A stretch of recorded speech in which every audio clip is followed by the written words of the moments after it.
जय श्री कृष्ण मित्रों, मैं प्रियंका स्वागत करती हूँ आपका जीवन और आध्यात्म में।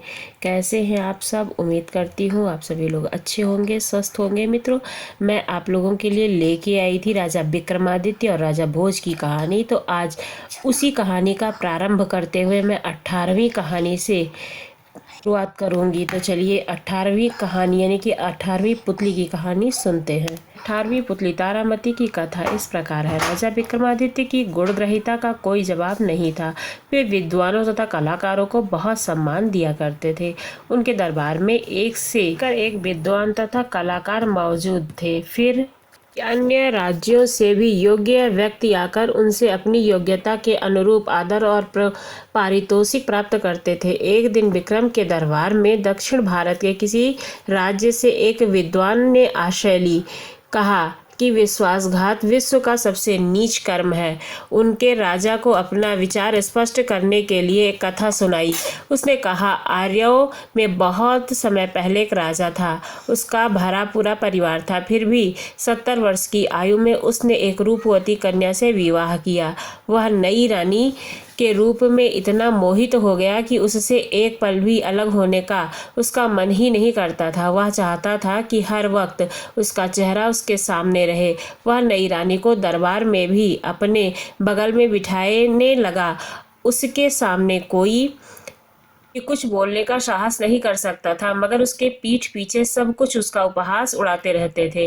राजा के महामंत्री को यह बात बहुत बुरी लगी। उसने एकांत में राजा से कहा कि सब उसकी इस बात की आलोचना करते हैं। नई रानी का चेहरा देखता रहना चाहते हैं तो उनकी अच्छी सी तस्वीर बनवा कर राज सिंहासन के सामने रखवा दे। चूंकि इस राज्य में राजा के अकेले बैठने की परंपरा रही है, इसलिए उनका रानी को दरबार में अपने साथ लाना अशोभनीय है। महामंत्री राजा का युवा काल से ही मित्र जैसा था और राजा उसकी हर बात को गंभीरता पूर्वक लेता था। उसने महामंत्री से किसी अच्छे चित्रकार को छोटी रानी के चित्र को बनाने का काम सौंपने को कहा। महामंत्री ने एक बड़े ही योग्य चित्रकार को बुलाया। चित्रकार ने रानी का चित्र बनाना शुरू कर दिया। जब चित्र बनाकर राज दरबार आया तो हर कोई चित्रकार का प्रशंसक हो गया। बारीक से बारीक चीज को भी चित्रकार ने उस चित्र में उतार दिया था।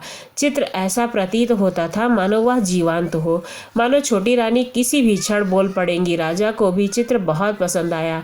तभी उनकी नजर चित्रकार द्वारा बनाई गई रानी की जंघा पर पड़ी, जिस पर चित्रकार ने बड़ी सफाई से एक तिल दिखा दिया था। राजा को शंका हुई कि रानी के गुप्त अंग भी चित्रकार ने देखे हैं और क्रोधित होकर उसने चित्रकार से सच्चाई बताने को कहा। चित्रकार ने पूरी शालीनता से विश्वास दिलाने की कोशिश की कि प्रकृति ने उसे सूक्ष्म दृष्टि दी है, जिससे उसे छिपी हुई बात भी पता चल जाती है। तिल उसी का एक प्रमाण है और उसने तिल को खूबसूरती बढ़ाने के लिए दिखाने की कोशिश की है। राजा को उसकी बात का जरा भी विश्वास नहीं हुआ। उसने जल्लादों को बुलाकर तत्काल घने जंगल में ले जाकर उसकी गर्दन उड़ा देने का हुक्म दे दिया तथा कहा कि उसकी आंखें निकालकर दरबार में उसके सामने पेश करे। महामंत्री को पता था कि चित्रकार की बातें सच हैं। उसने रास्ते में उन जल्लादों को धन का लोभ देकर चित्रकार को मुक्त करवा लिया तथा उन्हें किसी हिरण को मारकर उनकी आंखें निकाल लेने को कहा, ताकि राजा के विश्वास हो जाए कि कलाकार को खत्म कर दिया गया है। चित्रकार को लेकर महामंत्री अपने भवन में ले आए तथा चित्रकार वेश बदलकर उसी के साथ रहने लगा। कुछ दिनों के बाद राजा का पुत्र शिकार खेलने गया तो एक शेर उसके पीछे पड़ गया। राजकुमार जान बचाने के लिए एक पेड़ के पीछे जाकर छिप गया। उसकी नज़र पेड़ पर पहले से मौजूद एक भालू पर पड़ी। भालू ने जब वह भयभीत हुआ तो भालू ने उससे निश्चिंत रहने को कहा। भालू ने कहा कि वह भी उसी की तरह शेर से डरकर पेड़ पर चढ़ा हुआ है और शेर के जाने की प्रतीक्षा कर रहा है। शेर भूखा था और उन दोनों पर आंख जमाकर उस पेड़ के नीचे बैठ गया। राजकुमार को बैठे बैठे नींद आने लगी और जाने रहना उसे मुश्किल दिख रहा था, परंतु भालू ने अपनी ओर उसे बुला लिया। एक घनी शाखा पर कुछ देर सो लेने को कहा और जब वह सोकर उठ जाएगा तो वह जाकर रखवाली करेगा और भालू सो जाएगा। तब राजकुमार सो गया तो शेर ने भालू को फुसलाने की कोशिश की। उसने कहा कि वह और भालू अन्य प्राणी हैं, इसलिए दोनों को ही भला सोचना चाहिए। मनुष्य कभी भी वन्य प्राणियों का दोस्त नहीं हो सकता। उसने भालू से राजकुमार को गिरा देने को कहा, जिससे कि वह उसे अपना ग्रास बना सके, मगर भालू ने उसकी बात नहीं मानी तथा कहा कि वह विश्वासघात नहीं कर सकता। शेर मन भरोसा कर रह गया, पर 4 घंटों की नींद पूरी करने के बाद जब राजकुमार जागा तो भालू की बारी आई और वह सो गया। शेर ने राजकुमार को फुसलाने की कोशिश की। उसने कहा कि क्यों वह भालू के लिए दुख भोग रहा है। अगर भालू को गिरा देता है तो शेर की भूख मिट जाएगी और वह आराम से राजमहल लौट जाएगा। राजकुमार उसकी बातों में आ गया। उसने धक्का देकर भालू को गिराने की कोशिश की, मगर भालू ना जाने कैसे जाग गया और राजकुमार को विश्वासघाती कहकर खूब धिक्कारा। राजकुमार की अंतरात्मा ने उसे इतना कोसा कि वह गूंगा हो गया। शेर भूख के मारे जंगल में अन्य शिकार की खोज में निकल गया तो वह राजमहल पहुंचा। किसी को भी उसके गूंगे होने की बात समझ में नहीं आ रही थी। कई बड़े वैद्य आए, मगर राजकुमार का रोग किसी की समझ में नहीं आया। आखिरकार महामंत्री के घर छिपा हुआ वह कलाकार वैद्य का रूप धरकर राजकुमार के पास आया। उसने गूंगे राजकुमार के चेहरे का भाव पढ़कर सब कुछ जान लिया। उसने राजकुमार को संकेत की भाषा में पूछा कि क्या वह आत्मग्लानि से पीड़ित होकर वह अपनी वाणी को खो चुका है। तो राजकुमार फूट फूट कर रो पड़ा। रोने से उस पर मनोवैज्ञानिक का असर पड़ा और उसकी खोई वाणी लौट आई। राजा को बड़ा ही आश्चर्य हुआ कि उसने राजकुमार के चेहरे को देखकर सच्चाई कैसे जान ली। तो चित्रकार ने जवाब दिया कि जिस तरह कलाकार ने उसकी रानी की जंघा का तिल देख लिया था, राजा तुरंत समझ गया कि यह वही कलाकार है जिसने वध की उसने आज्ञा दी थी। वह चित्रकार से अपनी भूल की माफी मांगने लगा तथा ढेर सारे इनाम देकर उसे सम्मानित किया। उस दक्षिण के विद्वान की कथा से विक्रमादित्य बहुत प्रसन्न हुए तथा उसके पंडित का सम्मान करते हुए उन्होंने उसे 1 लाख स्वर्ण मुद्राएं दी। राजा विक्रमादित्य के दरबार में जो लोग अपनी समस्या लेकर न्याय के लिए आते थे, कभी कभी उन प्रश्नों को लेकर भी उपस्थित होते थे जिनका कोई समाधान नहीं होता था। विक्रम उन प्रश्नों का ऐसा सटीक हल निकालते थे कि प्रश्नकर्ता पूर्ण संतुष्ट हो जाता था। ऐसे ही एक टेढ़े प्रश्न को लेकर एक दिन 2 तस्वीर दरबार में आई। उन्होंने विक्रम से अपने प्रश्न का उत्तर देने की विनती की। उनमें से एक का मानना था कि मनुष्य का मन ही उसके सारे क्रियाकलाप का नियंत्रण रखता है और मनुष्य कभी भी अपने मन के विरुद्ध कुछ नहीं कर सकता है। दूसरा उसके मन से सहमत नहीं था। उसका कहना था कि मनुष्य का ज्ञान ही उसकी सारी क्रियाकलापों पर नियंत्रण रख सकता है। मन भी ज्ञान का दास है और वह भी ज्ञान द्वारा दिए गए निर्देशों का पालन करने को बाध्य है। राजा विक्रमादित्य ने उसके विवाद के विषय को गौर से सुना, पर तुरंत उस विषय पर अपना कोई निर्णय नहीं दे पाए। उन्होंने उन दोनों तपस्वियों को कुछ समय बाद आने को कहा।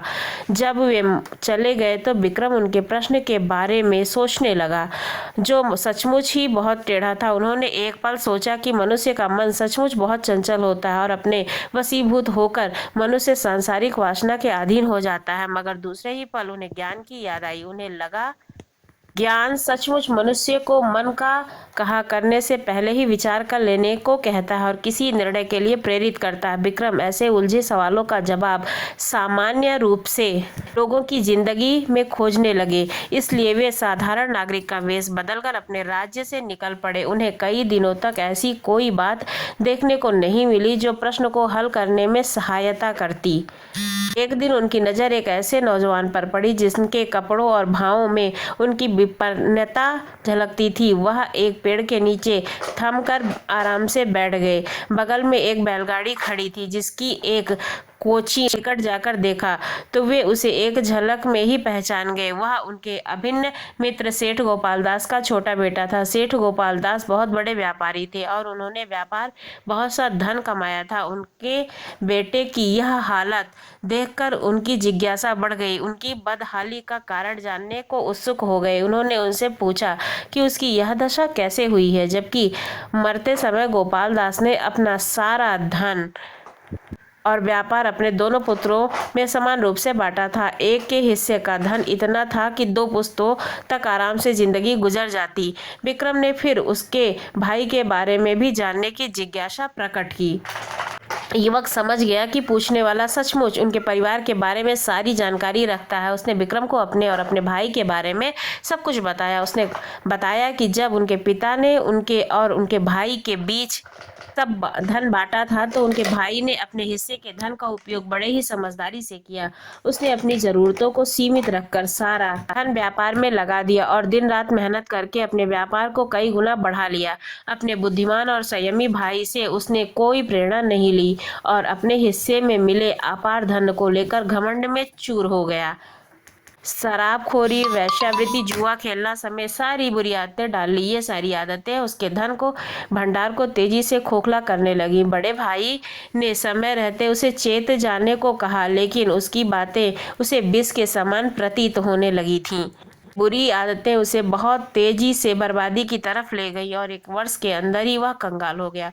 वह अपने नगर के एक संपन्न और प्रतिष्ठित सेठ का पुत्र था, इसलिए उसकी बदहाली का सब उपहास करने लगे। इधर भूखों मरने की नौबत तथा शर्म से उसके मुंह छिपाने की जगह नहीं थी। उसका जीना दूभर हो गया था। अपने नगर में बावजूद की हैसियत से गुजारा करना उसके लिए बहुत मुश्किल हो रहा था, इसलिए वह दूर चला आया था। मेहनत मजदूरी करके अब अपना पेट भरता था तथा अपने भविष्य के लिए भी कुछ करने की सोचता था। धन जब उसके पास मात्रा में था तो वह मन ही चंचल था जो अंकुश नहीं लगा सका। धन बर्बाद हो जाने पर उसे सद्बुद्धि आई और ठोकर खाने के बाद अपनी भूल का एहसास हुआ। जब राजा ने पूछा कि क्या धन आने का विषय फिर से मन का कहा करोगे, तब उसने कहा कि जमाने की ठोकरों ने उसे सच्चा ज्ञान दे दिया है और अब वह ज्ञान के बल पर अपने मन को वश में रख सकता है। विक्रम ने जब जाकर उसे अपना असली परिचय दिया तथा उसे कई स्वर्ण मुद्राएं देकर होशियार व्यापार करने की सलाह दी। उन्होंने उसे भरोसा दिलाया कि लगनशीलता उसे फिर पहले वाली समृद्धि वापस दिला देगी। इससे विदा लेकर वे अपने महल को लौट आए, क्योंकि अब उनके पास उन तपस्वियों के प्रश्नों के उत्तर थे। कुछ समय बाद उनके दरबार में वे दोनों तपस्वी समाधान की इच्छा के लिए हाजिर हुए। विक्रम ने उन्हें कहा कि मनुष्य के शरीर पर उसका मन बराबर नियंत्रण करने की चेष्टा करता है, पर ज्ञान के बल पर विवेकशील मनुष्य मन को अपने ऊपर हावी नहीं होने देता है। मन और ज्ञान में अनयोक्तश्राय संबंध है तथा दोनों का अपना अपना महत्व है। जो पूरी तरह अपने मन के वश में हो जाता है उसका सर्वनाश निश्चित होता है।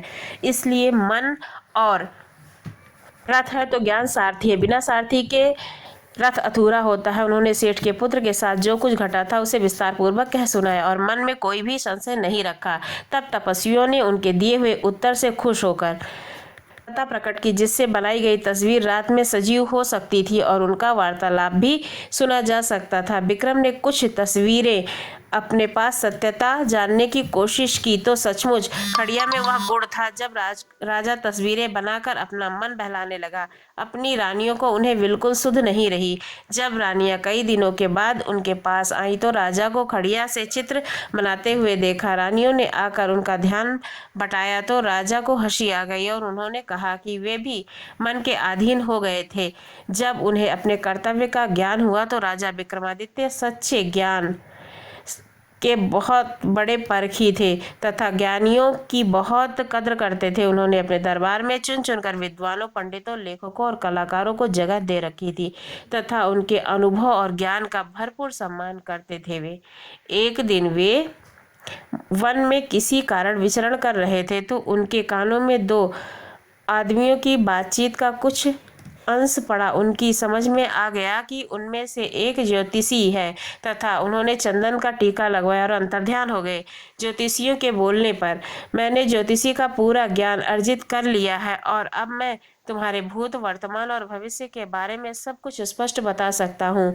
दूसरा उनकी बातों में कोई रुचि ना लेता हुआ बोला, तुम मेरे भूत और वर्तमान की तरह परिचित हो, इसलिए सब कुछ बता सकते हो और अपने भविष्य के बारे में जानने की मेरी कोई इच्छा नहीं है। अच्छा होता कि तुम अपना ज्ञान अपने तक ही सीमित रखते। मगर ज्योतिषी रुकने वाला नहीं था। वह बोला, इन बिखरी हुई हड्डियों को देख रहे हैं। मैं इन हड्डियों को देखते हुए बता सकता हूँ कि ये हड्डियाँ किस जानवर की हैं तथा जानवर के साथ क्या क्या बीत गया होगा। लेकिन उसके दोस्त ने फिर भी उसकी बातों में रुचि नहीं जताई। जमीन पर पड़े पद चिन्हों को उसने देखा। उसने कहा कि ये पद चिन्ह किसी राजा के हैं और सत्यता की जांच तुम खुद कर सकते हो। ज्योतिष के अनुसार राजा के पांवों में ही प्रकृति रूप से कमल का चिन्ह होता है, जो स्पष्ट नजर आ रहा है। दोस्त ने सोचा कि सत्यता की जांच कर ली जाए, अन्यथा ज्योतिषी बोलता ही रहेगा। पग चिन्हों का अनुसरण करते करते वे जंगल के अंदर पहुंचे, जहां पद चिन्ह समाप्त होते थे। वहां कुल्हाड़ी लिए एक लकड़हारा खड़ा था तथा कुल्हाड़ी से एक पेड़ काट रहा था। ज्योतिष ने उसे अपने पांव दिखाने को कहा। लकड़हारे ने अपने पांव दिखाए तो उसका दिमाग चकरा गया। लकड़हारे के पांव पर प्रकृति रूप से कमल के चिन्ह थे। ज्योतिषी ने जब उससे उसका असली परिचय पूछा तो वह लकड़हारा बोला कि उसका जन्म ही एक लकड़हारे के घर हुआ है तथा वह कई पुश्तों से यही काम कर रहा है। ज्योतिषी सोच रहा था कि वह राजकुल का है तथा किसी परिस्थिति की वजह से यहाँ आया है। अब उसका विश्वास अपने ज्योतिष ज्ञान से उठने लगा था। उसका दोस्त उसका उपहास करने लगा तो वह चिढ़कर बोला, चलो चलकर राजा विक्रमादित्य के पाँव दिखाते हैं। अगर उनके पाँवों पर कमल चिन्ह नहीं हुआ तो शास्त्र को झूठा समझूंगा और मान लूंगा कि मेरा ज्योतिष अध्ययन बेकार चला गया है। वे लकड़हारे को छोड़कर उज्जैन नगरी को चल पड़े। काफी चलने के बाद राजमहल पहुंचे। राजमहल पहुंचकर उन्होंने विक्रमादित्य से मिलने की इच्छा जताई। जब विक्रमादित्य सामने आए तो उन्होंने उनसे अपना पैर दिखाने की प्रार्थना की। विक्रम का पैर देखकर ज्योतिष सन्न रह गया। उसके पांव भी असाधारण मनुष्य के पांव जैसे थे। उन पर वैसी ही आड़ी तिरछी रेखाएं थी। कोई कमल का चिन्ह नहीं था। ज्योतिषी को अपने ज्योतिष ज्ञान पर नहीं बल्कि पूरे ज्योतिष शास्त्र पर संदेह होने लगा था। वह राजा से बोला, ज्योतिष शास्त्र कहता है कि कमल चिन्ह जिनके पांव पे मौजूद होते हैं वह व्यक्ति राजा होगा, मगर यह सरासर असत्य है। जिसके पांव पर मैंने ये चिन्ह देखे वह पुश्तैनी लकड़हारा है। दूर दूर तक उसका संबंध किसी राजघराने से नहीं है। पेट भरने के लिए और अपनी जीविका चलाने के लिए वह जी तोड़ मेहनत करता है, सुख सुविधाओं से वंचित है। दूसरी ओर आप जैसा चक्रवर्ती सम्राट जिसके भाग्य में भोग करने वाली हर चीज है, जिसकी कीर्ति दूर दूर तक फैली हुई है, आपको राजाओं का राजा कहा जाता है, मगर आपके पाँव में कोई भी कमल चिन्ह मौजूद नहीं है। राजा को हंसी आ गई। उसने पूछा कि क्या आपका विश्वास अपने ज्ञान तथा विद्या पर से उठ गया है? ज्योतिषी ने जवाब दिया, बिल्कुल, मुझे अब रत्ती भर भी विश्वास नहीं है। उसने राजा से नम्रता पूर्वक विदा लेते हुए अपने मित्र से चलने का इशारा किया। जब वह चलने को हुआ तो राजा ने उसे रुकने को कहा। दोनों ठिठक ठिठक कर रुक गए। विक्रम ने एक चाकू मंगवाया तथा पैरों के तलवों को खुरचने लगा। खुरचने पर तलवों की चमड़ी उतर गई और अंदर से कमल के चिन्ह स्पष्ट हो गए। ज्योतिषी को हतप्रभ देखकर विक्रम ने कहा, ज्योतिषी महाराज, आपके ज्ञान में कोई कमी नहीं है, लेकिन आपका ज्ञान तब तक अधूरा रहेगा जब तक आप अपने ज्ञान की डींगे हाँकेंगे और जब तक उसकी जांच करते रहेंगे। मैंने आपकी बातें सुन ली थी और मैंने ही जंगल में लकड़हारे के वेश में आपसे मिला था। मैंने अपनी विद्वानता की जांच के लिए अपने पाँवों पर खाल चढ़ा ली थी ताकि कमल की प्रकृति ढक जाए। आपके जब कमल की आकृति नहीं देखी तो आपका विश्वास ही अपनी विद्या से उठ गया। यह अच्छी बात नहीं है। एक बार विक्रमादित्य एक यज्ञ करने की तैयारी कर रहे थे। वे उस यज्ञ में चंद्रदेव को आमंत्रित करना चाहते थे। चंद्रदेव को आमंत्रण देने कौन जाए, इस पर विचार करने लगे। काफी सोच विचार के बाद उन्हें लगा कि महामंत्री ही इस कार्य के लिए सर्वोत्तम रहेंगे। उन्होंने महामंत्री को बुलाकर उनसे राजा ने आदेश दिया कि वह हाथ जोड़कर बोला कि महामंत्री ने मुझे से सच्चाई छिपाने को कहा। उन्होंने कहा कि सच्चाई जानने के बाद राजा का ध्यान बढ़ जाएगा और जो यज्ञ होने वाला है उसमें व्यवधान होगा। राजा ने कहा कि महामंत्री उनके बड़े ही स्वामी भक्त सेवक हैं और उनका भी कर्तव्य है कि उनके कष्ट का हर संभव निवारण करे। तब नौकर ने बताया कि महामंत्री जी एकमात्र पुत्री लंबे समय से बीमार है। उन्होंने उसकी बीमारी एक से बढ़कर एक वैद्य को दिखाई, पर कोई भी चिकित्सक कारगर नहीं साबित हुआ है उसके इलाज के लिए। दुनिया की हर औषधि उसे दी गई, पर उसकी हालत बिगड़ती ही चली जा रही है। अब उसकी हालत इतनी खराब हो चुकी है कि वह हिलडुल नहीं सकती है और मरणासन हो गई है। विक्रमादित्य ने जब यह सुना तो वह व्याकुल हो गए। उन्होंने वैद्य को बुलवाया और जानना चाहा कि उनके महामंत्री की पुत्री की चिकित्सा की है या नहीं। राज्य वैद्य ने कहा कि उसकी चिकित्सा केवल ख्वाग बूटी से ही की जा सकती है। दुनिया अन्य कोई औषधि कारगर नहीं सिद्ध हो सकती है। ख्वाग बूटी एक बहुत ही दुर्लभ औषधि है जिसे ढूंढकर लाने में कई महीने लग जाएंगे। राजा विक्रमादित्य ने यह सुनकर कहा, तुम्हें उस स्थान का पता बताओ जहाँ पर यह बूटी मिलती है। राजा वैद्य ने बताया कि उस बूटी नीलरत्न गिरी की घाटियों में पाई जाती है, लेकिन उस औषधि के पास सांप, बिच्छू और हिंसक जानवर भरे पड़े होते हैं। राजा ने यह सुनकर उससे उस बूटी की पहचान बताने को कहा। राज्य वैद्य ने बताया कि वह पौधा आधा नीला आधा पीला फूल लिए हुए होता है तथा उसकी पत्तियां लाजवंती के पौधों की तरह स्पर्श करने से सिकुड़ जाती हैं। विक्रम यज्ञ की बात भूलकर ख्वाग बूटी की खोज में जाने का निर्णय कर बैठे। उन्होंने तुरंत काली के किए गए दोनों बेतालों का स्मरण किया। बेताल उन्हें आनन फानन में रत्नगिरी की ओर लेकर चल पड़े। पहाड़ी पर उन्हें उतार कर बेताल अदृश्य हो गए। राजा घाटियों की ओर बढ़ने लगा। घाटियों में एकदम अंधेरा था, चारों ओर घने जंगल थे। राजा बढ़ते ही रहे। एकाएक उनके कानों में सिंह की दहाड़ पड़ी। वे संभल पाते इससे पहले ही सिंह ने उन पर वार कर दिया था। राजा ने बिजली जैसी फुर्ती दिखाई और खुद को बचा लिया, मगर सिंह उनकी एक बाह को घायल करने में कामयाब हो गया। सिंह दोबारा उन पर झपटता, उससे भरपूर प्रयास से उनके प्राण ले लिए। उसे मारकर जब ये आगे बढ़े तो रास्ते पर सैकड़ों विषधर दिखे। विक्रम तनिक भी भयभीत नहीं हुए और उन्होंने पत्थरों की वर्षा करके सांपों को रास्ते से हटा दिया।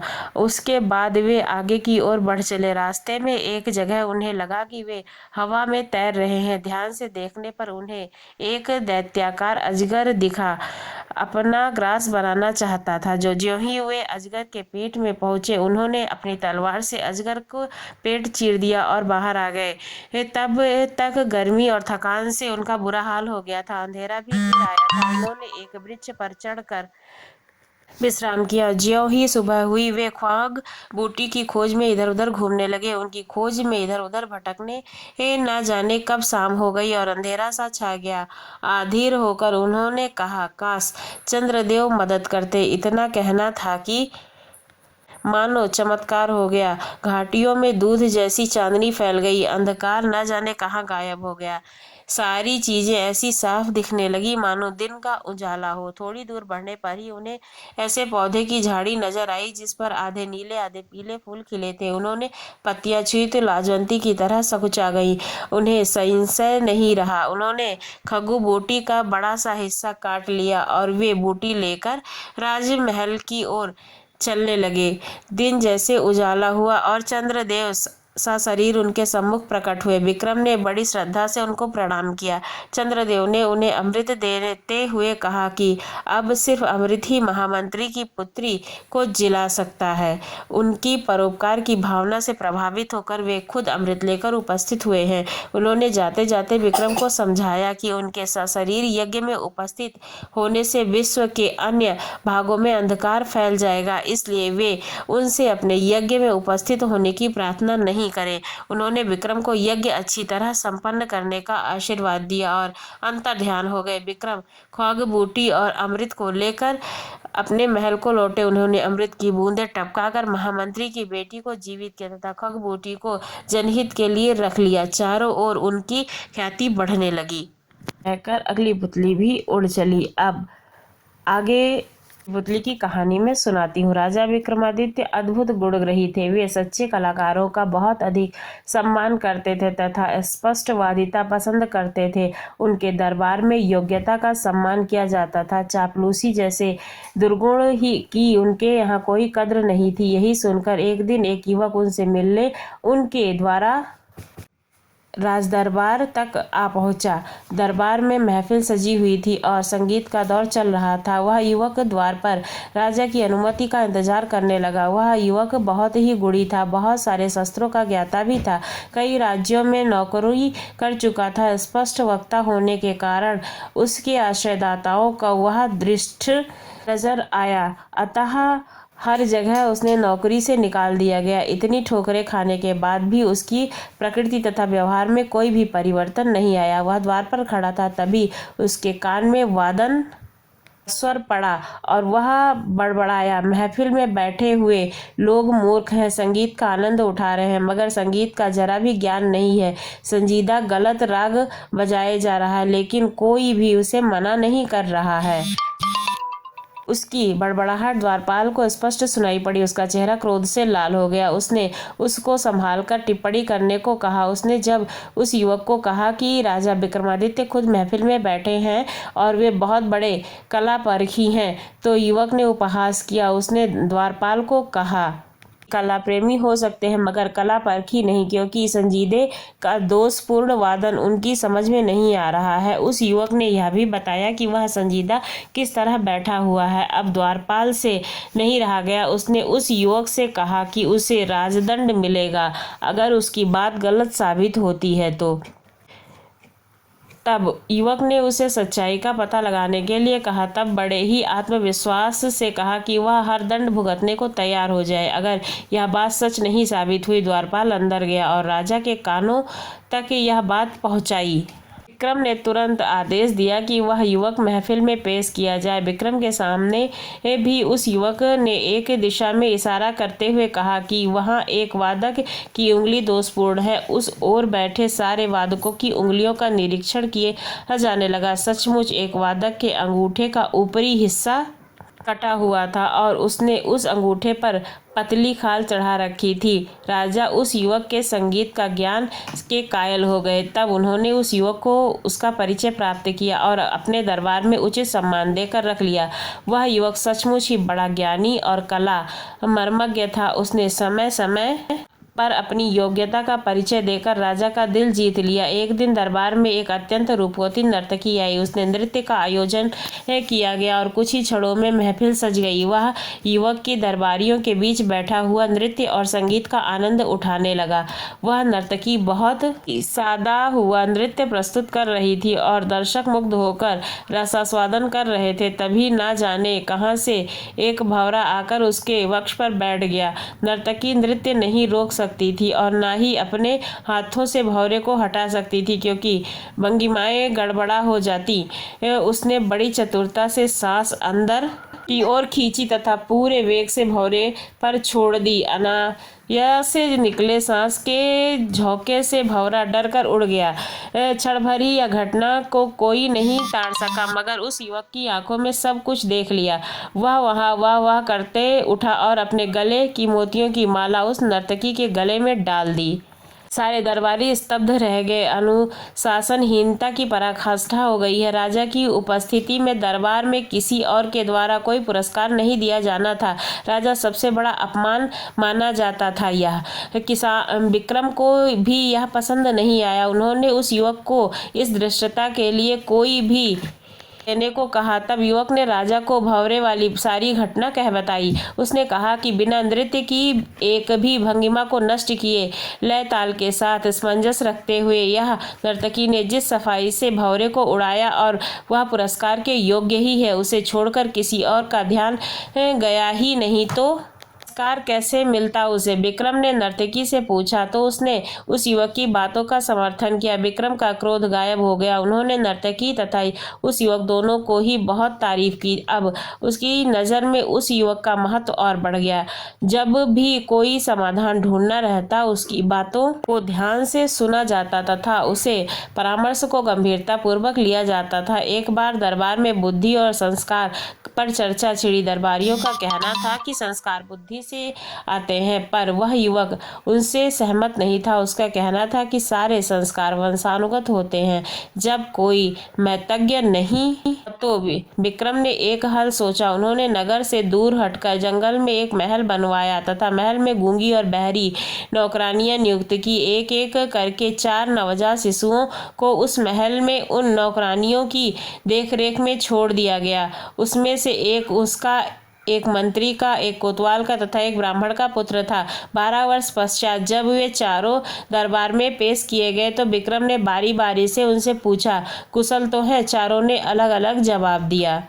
राजा के पुत्र ने सब कुशल है कहा, जबकि महामंत्री के पुत्र ने संसार को नश्वर बताते हुए कहा कि आने वाले को जाना है और कुशलता कैसी। और कोतवाल के पुत्र ने कहा कि चोर चोरी करते हैं और बदनामी निरपराध की होती है, ऐसी हालत में कुशलता की सोचना बेईमानी है। सबसे अंत में ब्राह्मण के पुत्र ने जवाब दिया कि आयु जब दिन ब दिन घटती जाती है तो कुशलता कैसी। चारों के जवाबों को सुनकर उस युवक की बातों की सच्चाई सामने आ गई। राजा का पुत्र निश्चित ही भाव से सब कुछ कुशल मनाता था और मंत्री के पुत्र ने तर्कपूर्ण उत्तर दिया। इसी तरह कोतवाल के पुत्र ने न्याय सम्मत, जबकि ब्राह्मण के पुत्र ने दार्शनिक उत्तर दिया। सब वंशानुगत संस्कारों के कारण हुआ। सबका पालन पोषण एक वातावरण में हुआ था, लेकिन सबके विचारों में अपने संस्कारों के अनुसार भिन्नता थी। सभी दरबारियों ने मान लिया कि उस युवक का मानना बिल्कुल सही है। एक बार राजा विक्रमादित्य दरबार में बैठे थे और राज दरबारियों ने बातचीत कर रहे थे। बातचीत के क्रम में दरबारियों में इस बात का बहस छिड़ गई कि मनुष्य जब से बड़ा होता है या कर्म से, पर बहस का अंत नहीं हो रहा था, क्योंकि दरबारियों के दो गुट हो चुके थे। एक कहता था कि मनुष्य जन्म से बड़ा होता है और दूसरा कह रहा था कि मनुष्य पूर्व जन्म के कर्मों से फल पाता है। अच्छे संस्कार मनुष्य के वंशानुगत होते हैं और राजा का बेटा राजा हो जाता है, उसका व्यवहार भी राजाओं की तरह ही रहता है। कुछ दरबारियों का मत था कि कर्म ही प्रधान है। अच्छे कुल में जन्मे व्यक्ति दुर्व्यसनों से के आदि को हो जाते हैं और मर्यादा के विरुद्ध कर्मों में लीन होकर पतन की ओर चले जाते हैं। अपने दुष्कर्मों और दुराचार के चलते ही कोई सामाजिक प्रतिष्ठित प्राप्त नहीं करते, सर्वज्ञ तिरस्कार पाते हैं। इस पर पहले गुट ने तर्क दिया कि मूल संस्कार नष्ट नहीं हो सकते हैं। जैसे कमल का पौधा कीचड़ में भी रहकर अपने गुण नहीं खोता है, गुलाब कांटों पर पैदा होकर भी अपने सुगंध नहीं खोता है, चंदन के वृक्ष पर सर्प का वास होता है पर चंदन की सुगंध और शीतलता बरकरार रहते, कभी भी विषैला नहीं होता है। वह तो पक्ष अपने अपने तर्कों द्वारा अपने को सही सिद्ध करने की कोशिश कर रहे थे। कोई भी अपना विचार बदलने को राजी नहीं था। विक्रम चुपचाप उनकी बहस का मजा ले रहे थे। जब उनकी बहस बहुत आगे बढ़ गई तो राजा ने रहने का आदेश दिया और कहा कि वे प्रत्यक्ष उदाहरण द्वारा करेंगे। उन्होंने आदेश दिया कि जंगल में एक सिंह का बच्चा पकड़कर ले आओ। तुरंत कुछ शिकारी जंगल गए और एक सिंह का नवजात शावक उठाकर ले आए। उन्होंने एक गड़रिये को बुलाया और उस नवजात शावक को बकरी के बच्चों के साथ पालने को कहा। गड़रिये की समझ में कुछ नहीं आ रहा था, लेकिन राजा का आदेश मानकर वह शावक को ले गया। कि परवरिश बकरी के बच्चों के साथ होने लगी, पर वह भी भूख मिटाने के लिए बकरियों का दूध पीने लगा। जब बकरी के बच्चे बड़े हुए तो घास और पत्तियां चरने लगे। शावक की पत्तियां बड़े चाव से खाता। कुछ और बड़ा होने पर दूध तो वह पीता रहा, मगर घास और पत्तियां चाहकर भी नहीं खा पाता था। एक दिन जब विक्रम ने उसे शावक का हाल बताने के लिए बुलाया तो उसने उन्हें बताया कि शेर का बच्चा एकदम बकरियों की तरह व्यवहार करता है। उसने राजा से विनती की कि उसे शावक को मांस खिलाने की अनुमति दी जाए, क्योंकि शावक को अब घास और पत्तियां अच्छी नहीं लगती हैं।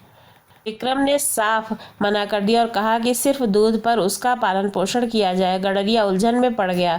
उसकी समझ में नहीं आ रहा था कि वह महाराज एक मांसभक्षी प्राणी को शाकाहारी बनाने पर क्यों तुले हुए हैं। वह घर गया। शावक को, जो भी अब जवान होने लगा था, सारा दिन बकरियों के साथ रखता और दूध पिलाता। कभी कभी बहुत अधिक भूख लगने पर घास पत्तियां भी खा लेता। अन्य बकरियों की तरह जब शाम में उसे दरबे की तरफ हाँक दिया जाता तो चुपचाप वह सर झुकाए बढ़ जाता तथा बंद होने पर कोई प्रतिरोध नहीं करता था। एक दिन जब वह अन्य बकरियों के साथ चल रहा था तो पिंजरे में बंद एक सिंह को लाया गया। सिंह को देखते ही सारी बकरियां डरकर भागने लगी तो वह भी उनके साथ दुम दबाकर भागा। उसके बाद राजा ने गडरिये को उसे स्वतंत्र रूप में रखने को कहा।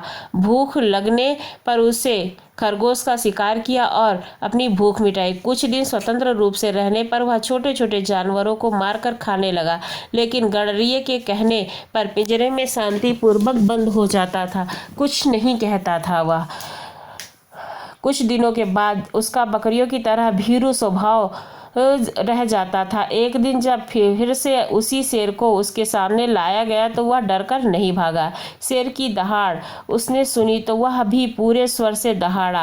अब अपने दरबारियों के साथ सब कुछ गौर से देख रहे थे। उन्होंने राजदरबारियों को कहा कि इंसान में मूल प्रवृत्ति शेर के बच्चे की तरह ही जन्म ले लेती है। अवसर पाकर वे प्रवृत्ति स्वतः उजागर हो जाती है, जैसे ही कि इस शावक के साथ हुआ। बकरियों के साथ रहते हुए उसकी सींग वाली प्रवृत्ति छिप गई थी, मगर स्वतंत्र रूप से विचरण करने पर अपने आप प्रकट हो गई। उसे यह सब किसी ने नहीं सिखाया, लेकिन मनुष्य का सम्मान कर्म के अनुसार किया जाना चाहिए। सभी सहमत हो गए, मगर एक मंत्री राजा की बात नहीं मान रहा था। उसका मानना था कि विक्रम राजकुल में पैदा होने के कारण ही राजा हुए, अन्यथा 7 जन्मों तक कर्म करने के बाद भी राजा नहीं होते। राजा मुस्कुरा कर रह गए। नाविक सुंदर फूल लेकर उपस्थित हुआ था। फूल सचमुच विलक्षण था और दो लोगों ने पहली बार इसका सुंदर लाल फूल देखा था। राजा ने फूल के उद्गम स्थल का पता लगाने को भेजा। वे दोनों उस दिशा में नाव को लेकर गए और फूल बहाकर था, जहां से नदी की धारा कहीं अत्यधिक सक्रिय और तीव्र हो जाती थी, कहीं चट्टानों के ऊपर से बहती थी। कभी दुर्लभ रास्ता था। बहते बहते नाव उस जगह पर पहुंची जहां किनारे पर अद्भुत दृश्य था। एक बड़े पेड़ पर एक योगी जंजीरों में जकड़ा हुआ लटका था। जंजीरों की रगड़ से उसके शरीर पर कई गहरे घाव बन गए थे। उन घावों से रक्त चू रहा था। नदी में गिरते ही वह रक्त वर्ण फूलों से बदल जाता था। कुछ दूरी पर ही कुछ साधु बैठे तपस्या में लीन थे। जब वे कुछ और फूल लेकर में वापस लौटे तो मंत्री ने राजा से सब कुछ बताया। तब विक्रम ने उन्हें समझाया कि उस उल्टे लटके योगी को राजा समझो और अन्य साधारण सन्यासी उनके दरबारी हुए। पूर्व जन्म का यह कर्म उन्हें राजा या दरबारी बनाता है। अब मंत्री को राजा की बात समझ में आ गई थी कि पूर्व जन्म के कर्मों के फल के रूप में ही किसी को राजगद्दी मिलती है। विक्रमादित्य का सारा समय ही अपनी प्रजा के दुखों का निवारण करने में बीतता था। राजा की किसी भी समस्या को वे अनदेखा नहीं करते थे। सारी समस्याओं की जानकारी उन्हें रहे, इसलिए वे वेश बदलकर रात में पूरे राज्य में घूमा करते थे। राजा किसी हिस्से में एक कल किसी और में दूसरी जगह घूमा करते थे और उनकी इस आदत का पता चोर डाकुओं को भी था, इसलिए अपराध की घटनाएं भी छुटपुट ही हुआ करती थी। विक्रम चाहते थे कि अपराध बिल्कुल मिट जाए ताकि लोग निर्भय होकर एक स्थान से दूसरे स्थान पर यात्रा कर सके और चैन की नींद सो सकें। ऐसे ही एक रात विक्रम वेश बदलकर राज्य के एक हिस्से में घूम रहे थे। उन्हें एक बड़े भवन से लटकता हुआ एक कमंद नजर आया। उस कमंद के सहारे जरूर कोई चोर ही ऊपर की मंजिल तक गया होगा। यह सोचकर वे कमंद के सहारे ऊपर पहुंचे। उन्होंने अपनी तलवार हाथों में ले ली ताकि सामना कर सके वे चोर का और उसे मौत के घाट उतार सके। तभी उनके कानों में स्त्री की धीमी आवाज़ सुनाई पड़ी। जो चोर कोई स्त्री है, यह सोचकर वे उस कमरे की दीवार से सटकते खड़े हो गए जहां से आवाज़ आ रही थी। कोई स्त्री किसी से बगल वाले कमरे में जाकर किसी का वध करने को कह रही थी। उसका कहना था कि बिना उस आदमी का वध किए हुए किसी अन्य के साथ उसका संबंध रखना असंभव है। तभी एक पुरुष स्वर में बोला कि वह लुटेरा अवश्य है, मगर निरपराध व्यक्ति की जान लेना उसके लिए असंभव है। वह स्त्री को अपने साथ किसी सुदूर स्थान ले जाने के लिए तैयार था। उसे विश्वास दिलाने की कोशिश कर रहा था कि उसके पास इतना अधिक धन है कि बाकी की बची हुई जिंदगी ही वे दोनों आराम से बसर कर सकते हैं। वह स्त्री अंत में उससे सहमत हो गई और दूसरे दिन आने के लिए बोली, क्योंकि उसे धन बटोरने में कम से कम 24 घंटे लग जाते। राजा समझ गया कि पुरुष उस स्त्री का प्रेमी है तथा स्त्री उस सेठ की पत्नी है जिसका यह भवन है। सेठ बगल वाले कमरे में सो रहा था और सेठानी के वध के लिए अपने प्रेमी को उकसा रही थी। राजा कमंद पकड़कर नीचे आ गए और उस प्रेमी का इंतजार करने लगे। थोड़ी देर बाद सेठानी का प्रेमी कमंद से नीचे राजा ने अपनी तलवार उसकी गर्दन पर रख दी तथा उसे बता दिया कि उसके सामने विक्रम खड़े हैं। वह आदमी से थर-थर कांपने लगा और प्राणदंड के भय से उसकी घी बग गई। जब राजा ने उसे सच बताने का पर मृत्युदंड न देने का वायदा किया तो उसने अपनी कहानी इस प्रकार बताई कि मैं बचपन से उससे प्रेम करता था तथा उसके साथ विवाह करके सपने सजाता था, लेकिन मेरे पास धन नहीं था क्योंकि मेरे पिता बहुत ही बड़े व्यापारी नहीं थे। लेकिन मेरे खुशी भविष्य के लिए सारे सपने धरे के धरे रह गए। एक दिन मेरे पिताजी का धन से भरा हुआ जहाज समुद्री डाकुओं ने लूट लिया। लूट की खबर पाते ही उन्हें धक्का लगा, उनके प्राण निकल गए। हम लोग कंगाल हो गए। मैं अपनी तबाही का कारण उन समुद्री डाकुओं को मानकर उनसे बदला लेने के लिए निकला। कई वर्षों तक ठोकर खाने के बाद मुझे उसका पता चल ही गया था। मैंने बहुत मुश्किल से उसका विश्वास जीता तथा उसके दल से शामिल हो गया। अवसर पाते ही मैंने किसी ही तरह उसका वध कर दिया। एक एक करके मैंने पूरे दल का सफाया कर दिया और लूट से जो धन उन्होंने एकत्र किया था उसे लेकर अपने घर वापस चला आया। वह आदमी रोता हुआ राजा के चरणों में गिर पड़ा तथा अपना अपराध क्षमा करने के लिए प्रार्थना करने लगा। राजा ने मृत्यु दंड के बदले उसे वीरता और सत्यवादिता के लिए ढेरों पुरस्कार दिए। उस आदमी की आंखें खुल गई। दूसरे दिन रात को उस प्रेमी का वेश धरकर वे कमंद के सहारे उसकी प्रेमिका के पास पहुंचे। उसने पहुंचते ही उस स्त्री से स्वर्णाभूषणों की भरी सी थैली उन्हें अपना प्रेमी समझकर पकड़ा दी और बोली कि उसके विष खिलाकर सेठ को मार दिया और सारे स्वर्ण आभूषण हीरे जवाहरात लेकर वह भाग रही है। जब राजा कुछ नहीं बोला तो उसे शक हुआ और उसने नकली दाढ़ी मूछ नोच ली। किसी अन्य पुरुष को पाकर जोर जोर से चोर चोर चिल्लाने लगी तथा राजा को अपने पति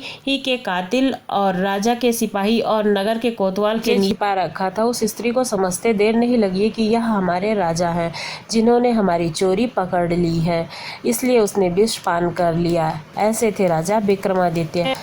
आपको इनकी कहानी कैसी लगी? अगर सभी कहानियाँ अच्छी लगी हों तो हमारे चैनल को ज़रूर सब्सक्राइब कीजिए। धन्यवाद।